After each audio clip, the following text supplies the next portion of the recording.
On today's show, can the Mavericks get in on a Pascal Siakam trade as the third team to get Clint Capela? Do they need Clint Capela? Will Dereck Lively spend any time in the G League? And I kind of want to talk about these new NBA rules. Talk about all that and more on today's Locked On Mavs. I'm Luka Doncic, and this is Locked On Mavericks podcast. 10 Mavericks, NBA champions. Bang! It's good, and the Mavericks have won the game. If you don't believe, you shouldn't be here. Loyalty never fades away.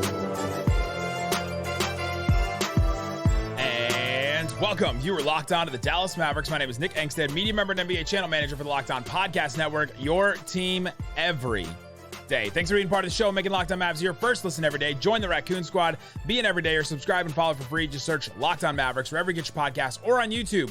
Where the best way you can help us grow the show is to listen every day and to comment anything below. Let us know in the comment section, how would your opinion of the Mavs offseason change if they got Clint Capela? Curious. If you want to support the show, text us, get text alerts from us, Mavs rumors, Mavs news, all kinds of stuff. I'm doing pregame text, stuff like that. Subscribe to our subtext, click the link in the description, or text the number in the description as well. You get text straight to your phone. And joining me, as always, my co-host, writer, contributor at Mavs.com, the We Back Boy, the One More Thing King. What you got for me, Isaac Harris? I mean, I'm kind of worried about you over there, just recovering from Vegas. Are you okay? You survived. You're back. You good? Say, we gonna be all right. Eventually. Eventually. Shout out to Luka Doncic and Kyrie Irving with some shoe news, some sneaker news over the past day or so. Luka Doncic's new shoe, the Luka 2, is out in a couple different colorways. So go check that out. Personally, I like the Luka 1 better than the Luka 2, but will I purchase a Luka 2? Absolutely. Yeah, we all know that you're going to. And then Kyrie, just with some news a little bit ago. We were recording this, later on Tuesday night. Yes. And all the whole news about him and Anta and 5-year deal and more than just like a signature shoe and a lot of stuff, do a new role within the company and everything. Anta's a, shoe-based company out of China. And so, yeah, Kyrie's got his new signature deal. And now the biggest thing with that I'm really curious about is before he was linked to Kyrie, before he was linked with Nike, obviously, and back when he signed as a signature athlete, I worked for Nike back then. It was such a big thing. Kids were coming in, like his popularity, is massive. We know that. Now we get to see was it Kyrie's popularity or was it Nike carrying Kyrie's popularity? So will the popularity carry over to an Anta brand that, they've had Klay Thompson, some other people, but will his signature shoe with Anta do well in the States? So I'll be curious about it. Because Paul George's shoe does really well too. And you would think that Paul George wouldn't be as popular as Kyrie, and it does well as well. So price point is obviously going to be a big thing. And so we'll see what the price point is and kind of go from there. But I'm kind of curious about it. Obviously I love shoes. And so on today's show, I'm back from Summer League. Thank you to everybody for the patience with the connection. I was trying to do it from the arena. If you like the sounds, if you didn't like the sounds of the arena, we're done now. And then the connection, we had some like delay and things like that, but we worked it out, got shows out. Hope you appreciated those and listened to those. So we've done Summer League games, we've done rumors and things like that. But today we're going to talk about the Siakam rumors to other teams. The Mavs aren't getting Siakam, but they could get in as a third team to get Capela or somebody else. And then I kind of want to have a conversation about Capela, needing Capela for the offseason, and Dereck Lively, because McMahon had a quote about Dereck Lively in the G League and how much he's going to play, and I found that kind of interesting. And then at the end, if we have some time, I want to talk about these new rules in the NBA, the flopping rule and the new coaches challenge rule, and I want to get Isaac's opinion on those as well. But let's start here. Mark Stein has reported that the Pacers are now in on the Pascal Siakam trade. They could be a legitimate contender. Me and Tony East talked about this on Locked On NBA yesterday. So if you didn't listen to that because you only listen when I'm on, then you should go listen to that one because I was on with Tony East. The Hawks have been in trade talks with Toronto for months to try and get Pascal Siakam. There are apparently, according to Mark Stein, other suitors out there that may present themselves at certain times to get Pascal Siakam. But for the Mavericks angle, Isaac, it's to get it's to get Capela or DeAndre Hunter. That's kind of it. Can we grab somebody else? Can we grab one more rotation player from this deal that needs to be dumped somewhere so that the Mavs can just get one more and kind of like feed off of this bigger deal? Well, why can't you go after Siakam? I don't think they have enough for him. Well, okay, here's my whole thing, and we've touched on him a handful of times over the past few weeks, and it feels like a Siakam trade has never been as real until now, especially when Mark Stein put that out. I was like, hey, as the main takeaway from the rumors or conversations for him at Summer League is, hey, we know Harden and Dame's on the market, but for him to be that adamant in his reporting about Siakam being very available for trade and all of that was, I thought it was a really big important takeaway. And but here's the thing about it is he's on an expiring contract, and from all the reporting and Mark Stein's reporting is he's not willing to commit to the new team that he's going to sign an extension.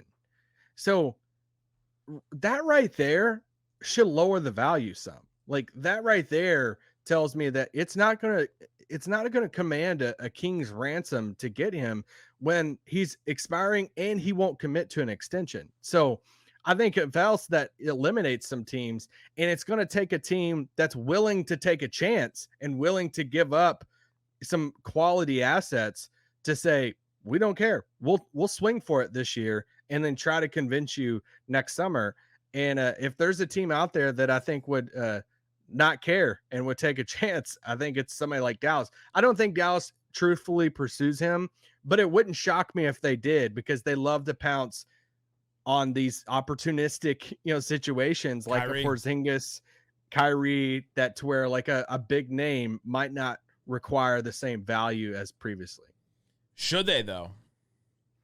Well, I think the question comes down for Dallas is, how committed are you to a Luka, Kyrie, Siakam trio? Like, do you think that vaults you to the top of the Western Conference or in that conversation? Like, let's say it's Tim Hardaway, Maxey, JaVale, Jaden Hardy, first round pick in 2 seconds for Siakam. Basically, you give, a couple of your main assets right now is that future first, Josh Green, Jaden Hardy. Let's say you give 2 of those 3, and then some salary stuff. And so then you're looking at like a Luka, Kyrie, Josh, Siakam, Dwight Powell, with Grant Williams coming off the bench with Seth Curry and Omax. And so like, how do you think that is vaulting you to the top of the West? But the hardest thing of all of it is no one knows the direction Toronto's going right now. Right. Like, what do they want? Do they want a bunch of picks? Do they want win now players? Do they want to thread the needle? I don't know. Well, I don't think they can thread the needle if they trade Siakam, because they lost Fred VanVleet for nothing. He pulled a Brunson on him and he left. And they just have, they have Gary Trent Jr. that came back. They have OG and they have Scotty Barnes. Those like Scotty Barnes and OG are now Jakob Poeltl. And and then they re-signed Jakob Poeltl to that deal. And so I guess they are trying to thread the needle, but just be competent enough around those 2 young guys in Siakam and in Scotty Barnes and OG Anunoby. But I don't think the Mavs could be in on a Siakam trade. I don't see the fit. I'm really skeptical of the 3 max guys on the. You don't think it would fit basketball wise? No, I'm skeptical of putting everything in to have three max guys on the basketball fit would be awesome. I was gonna say I hear the money, assets, and all of that, but basketball wise, I think it'd be great. Yeah, that would fit really well. But to put everything into it, you've recouped some assets now with this offseason that you just had, and in developing Green, developing Hardy, waiting, and the first round pick being available, and to throw all of it in for another max guy as of right now. Is Luka, Kyrie, Siakam, is that up there with KD and Booker and Beal? Is that the best pretty trio? Tough. I mean, it's pretty good, but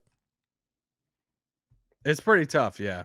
Especially when you start going down the line of if you chose to do the third star alongside Luka and Kyrie, on paper, what you would want more than anything, for me, more than a big man or another, score, would be a bigger forward that can score, can hit a 3, that can defend, and Siakam's in not 30 years old yet, which I think he's right at like 29. But Yeah, he just turned 29 in April. I'm just saying, like, he's good enough, and I think if you paired those three together, then I would be pretty bullish on the ceiling of that team. Oh, yeah. That I would be very interested, and I would go after if I was Dallas, but I don't think they do. I think somebody else. I agree with you that somebody else will outbid, but I don't think it's going to be a crazy haul that. Like, I think whenever he gets traded, it's going to be like, all right. I mean, that's pretty good, but he didn't get, 4 firsts or something. It wasn't like the third pick in the draft, like the Portland trade that was talked about around the time of the draft. But the other thing with Pascal Siakam is, you mentioned earlier, he's said that he doesn't want to re-sign with another team out there. He wants to stay in Toronto. He did go to high school in Louisville. So there's a connection, but he's from Cameroon. So I don't know how much of a connection he has to Dallas, the Dallas area. But for Dallas's angle, coming up next, let's talk about the exact reasons why Dallas could be linked to this, because it's more than likely if Dallas is involved in a Siakam trade, it's as the third team getting another piece. We'll do that coming up. But before we do, let me tell you about Bird Dogs. Bird Dogs has you covered with the best shorts that are out there. I mean, these shorts are so comfortable. They make you look professional. A lot of the Locked On hosts at Summer League were wearing these Bird Dog shorts. That's the perfect place for them, because you want to have the breathability. You want to have the, you want to have a light fabric, because you're out in a ton of heat, like 110 degrees out in Las Vegas. It feels like that back in Dallas too. Feels almost the same. You want to have that, but you also want to look kind of good, professional. You want to look like you didn't forget to bring your shorts, which is what I did. I was devastated that I forgot my Bird Dog shorts at home. So check out the Bird Dogs, and if you want to go to birddogs.com/LockedOnNBA, enter the promo code LockedOnNBA for a free Yeti-style tumbler. That's birddogs.com/LockedOnNBA for a promo code. They also have sweatpants. They have like joggers. They have all kinds of other stuff. So go check it out. Again, birddogs.com/LockedOnNBA for a free Yeti-style tumbler. You won't want to take your Bird Dogs off. We promise you that. Thanks, everybody, for hanging out with us on Locked On Mavs, being part of the show, listening every day. Appreciate each and every one of you. On tomorrow's show, we'll get into the Mavs' next Summer League game. They play against the Golden State Warriors, so I'll have you covered there. And a post-game, almost as soon as the game is done, I'll be able to post that. I'll probably wait for some media stuff and hear some comments. After Jared Dudley saying that Jaden Hardy didn't listen to any of the plays in the first half, I was like, oh, maybe I need to listen to Jared Dudley before I do a podcast now. So shout out to Dudley. He quote tweeted a Mavs tweet and was like his arm around Hardy. And then D'Angelo Russell quote tweeted that and was like, cool seeing a coach tweet at a player. Much respect. Dudley did that. And then he also quote tweeted another clip of Lively and Omax. And he said, more minutes on the way. Like, when does a coach ever do that? It's Summer League, right? Like, it's Summer League.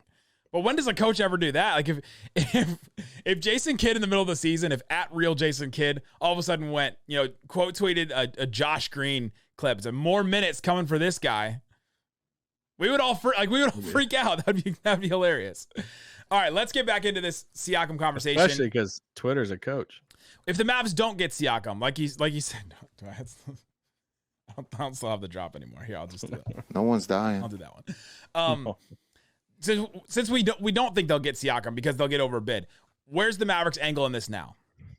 Okay, well, I mean, I had to start with the Pacers, and I'm gonna be honest with you. I think it's pretty hard with Indy to be a third team in that. I do too. Because I'm assuming that they want to pair him with Miles Turner. So the one thing that Tony East did say on Locked On NBA, and to me later as we were talking about this, because we were roommates for during Summer League, we talked a lot of Pacers. There's a lot of Pacers talk. I bet. The only salaries they have to send out are Buddy Hield and Miles Turner. So they have to pick one. And McConnell. Yeah, but to make up to the $38 million, they have to send one of those two. And so, Buddy's 100% of the deal, especially because he's expiring.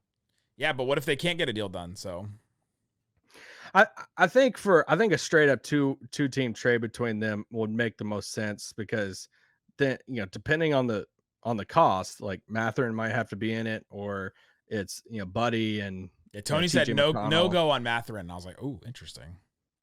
Jarris Walker. I mean, somebody's got to be in. Somebody's got, yeah. They've got all their picks. So anyway, I think Indiana's really difficult to be a third team. It's the other team. It's Atlanta. A lot of people are talking about right now. Could Dallas hop in as the third team in an Atlanta deal that sends Siakam to Atlanta? Yeah, I mean, there's different iterations of that. Could we get Capela in Dallas, and then you're looking at like Tim Hardaway, DeAndre Hunter, and a first round pick to Toronto, and then Siakam and JaVale to Atlanta, and it's Dallas giving up the first? Like, would you give up, if you're Dallas in that scenario, would you give up Tim, JaVale in the first for Capela? Man, your tree bark analogy from the other day, that hit really good in the YouTube comments. A lot of people like that, where you're just, all right, I'm just getting more and more desperate. I'm not going to eat the tree bark yet, but like trading the first round pick to me is the tree bark. I'm not desperate enough to do it yet, but I'm starting to get there, because I think this goes to the bigger conversation: is if the Mavericks don't get Capela, what's the alternative? Andre Drummond. That one's done. He's signed. I mean, they have to do some kind of trade for him, but your alternative is Dwight and Rashawn Holmes, who was at Summer League, by the way. That wasn't mentioned a ton. I think Mavs Social posted him a couple times, but he completely cut his hair. So he's sitting next to Grant Williams, and they didn't show him on the broadcast the whole time, but I kept looking at him. I looked over at Dwayne Price, and I was like, that's Rashawn Holmes, right? He's like, I don't know, it doesn't look like him. But then like, if you imagine it without his hair, that's him. But do they need him? And I kind of think they do. And so, yeah. The other thing is, I'm now like 3 asides away from your fake trade. Apologies.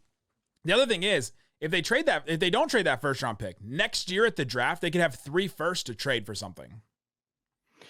Yeah, I would do the trade because I think if you put that's the last missing piece to this, besides some depth. Year after next, sorry. They give up the 2024 pick, and in 2025 they'll have 3 first round pick.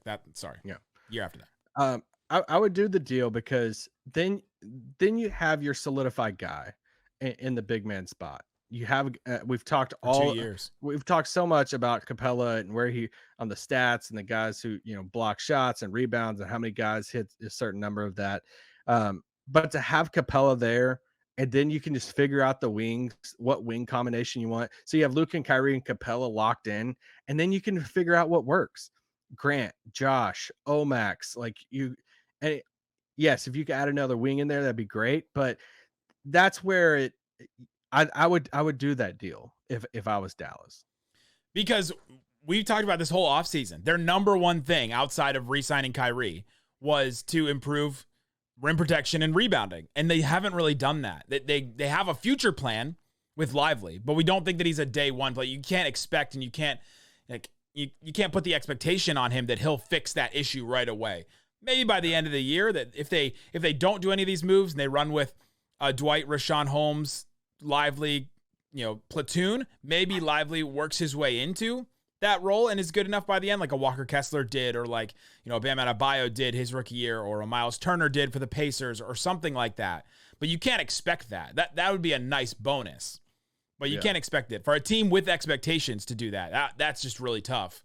And so, yeah, man.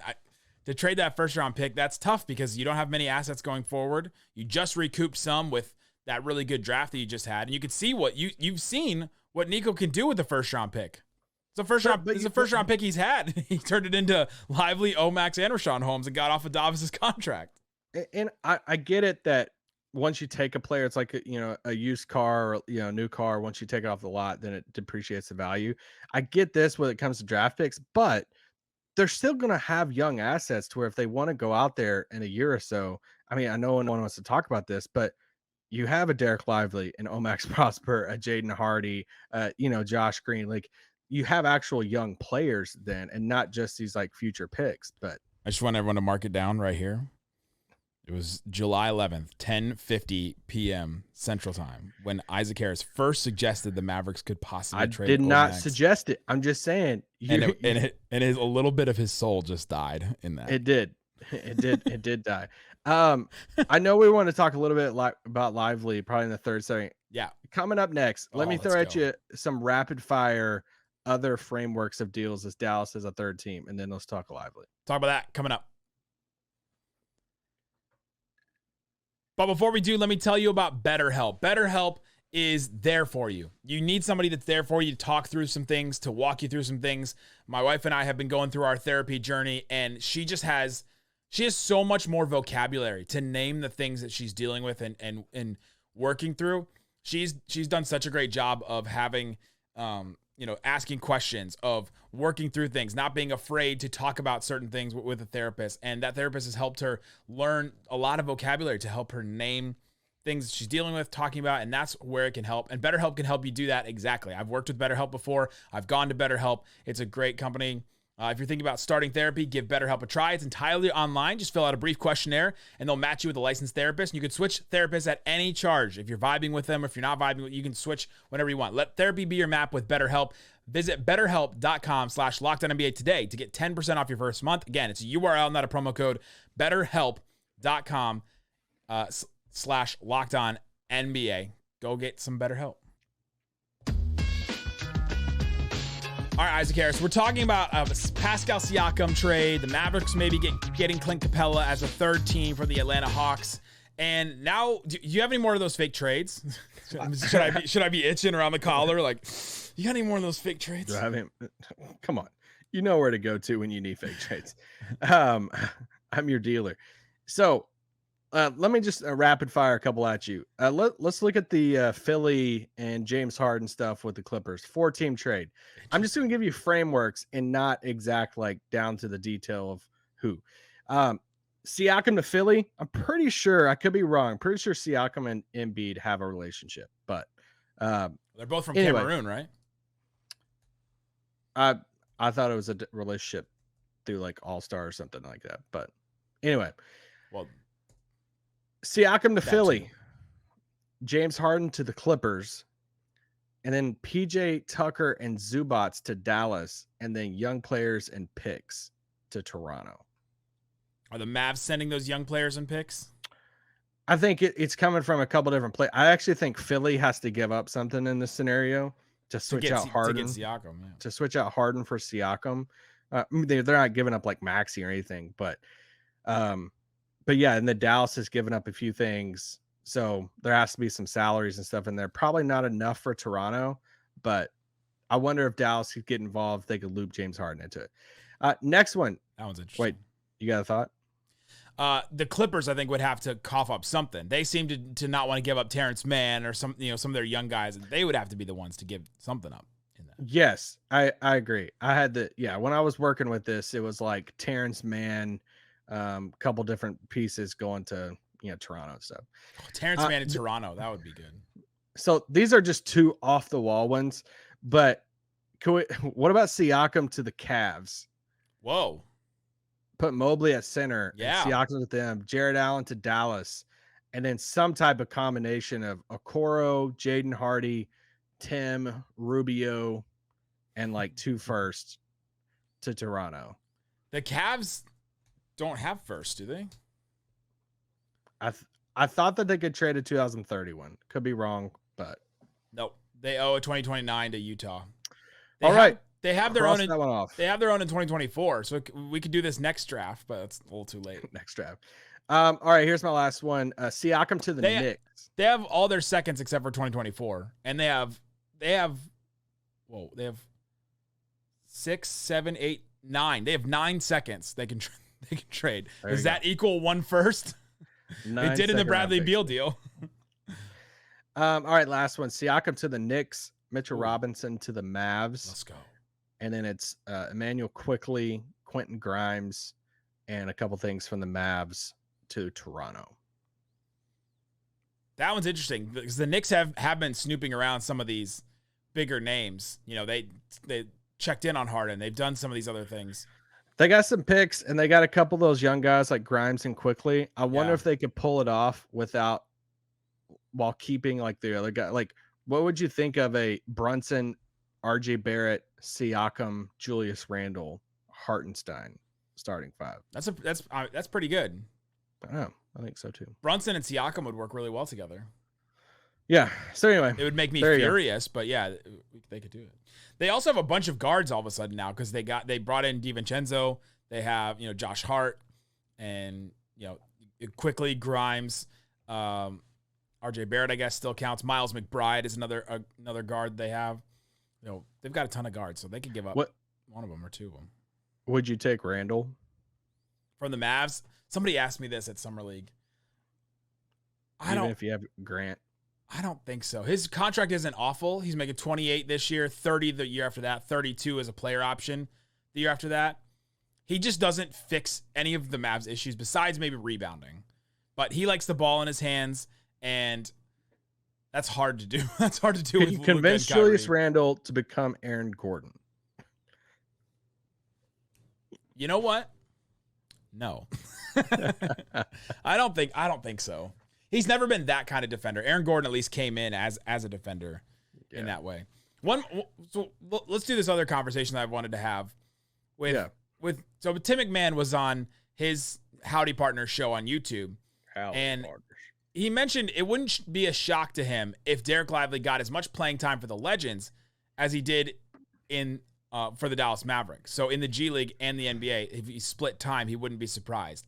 I'm curious if that's because he thinks a trade for a center is coming, or is that more of an indictment on Lively? Do you think that's what's your take on Dereck Lively G League minutes this year? Because as of right now, I was under the impression that Nico Harrison did not lie at the draft when he said, "I don't envision these guys spending much time in the G League; that they'll be with the main roster." And if you have Dwight Powell, Rashawn Holmes, JaVale's not part of your plans at all, Lively would get minutes for the Mavericks. I can't imagine him not getting pretty consistent playing time for them. So I'm having a hard time wrapping my head around how this happens unless they do a Capela trade. Yeah, he's probably meaning because he expects them to do a trade because, like you said, if that was the plan all along, then I don't see a reason why Nico would say that, because it almost put more pressure on if, he said they're not going there and then they do go there, then it's going to raise the question of like, well, why did you change your mind? Like, do you think they suck? Like, in a more professional way. But he could obviously change his mind halfway through the season, send them down to, if they're not getting much minutes or, Lively. Here's my kind of, and you might be surprised by this. Here's my take on the center stuff. If they walk into the season currently constructed or that platoon, I think Lively should start, and I would go ahead and start him from day one. And I think the only thing that would hold you, or he's going to foul. So like, you might as well like go ahead and, if you don't trade for a center, which they still should, then start him and bring Dwight Powell and Rashawn Holmes off the bench. Like if he gets in foul trouble early on, okay, like then bring Dwight in, or then bring Rashawn Holmes in. And then like, I would just rather him go ahead and start and just work out some of the kinks, defend the paint. There's going to be some games he doesn't get in foul trouble and he's going to block shots and he's going to learn how to play with some of these guys. I just think if that's your weakest link out there, if you're throwing Kyrie and Luka and Grant Williams and, let's say Josh Green out there right now, go ahead and start him. I don't see really the big downside of just go ahead and starting him instead of spot starting a Dwight or Rashawn Holmes, something like that. Start Lively if you don't make a trade. And then if he gets in foul trouble or he's not playing well, then you have Rashawn Holmes, Dwight Powell, just bring him in then. This was kind of my thing with Christian Wood at a certain point in the season. Hey, your best team is going to be with him getting it. So are we sure about that though? Well, I thought he was one of the most talented players on the team. And so this team is going to sink or swim, and you've got to play your most talented guys. So if he gets it, then it'll work. But mine would be more of the future instead of, hey, like Christian Wood was never going to be the future here. So no. Dereck that Lively was for the 1 year. Yeah, Lively is the future here. And could you be? Yeah, I would just go ahead and start him. That's just where I'm at right now, unless you trade for a more established guy, which they should. They wouldn't do it right away because they don't want to put that. I mean, imagine the pressure on a guy that.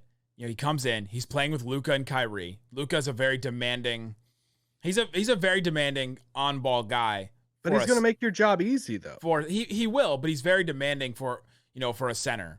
And it's why, we keep doing the low-key meme. Where does that take you? Back to me. And it's Dwight Powell sitting in the corner with his fingers together, like pressed together.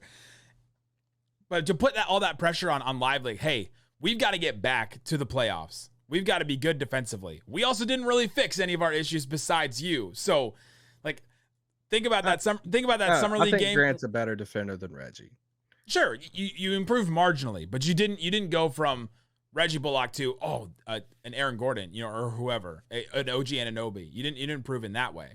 And so imagine that first half of the summer league game where all the guards are getting blown by and Lively's having to just run around the place trying to chase everybody. That would be his whole introduction into the NBA. I think what we've seen from Kidd and from this team so far is they take these guys along slowly. Hardy played in the G League to start, where we thought, hey, maybe he should play for the NBA to start. He was a second round pick though.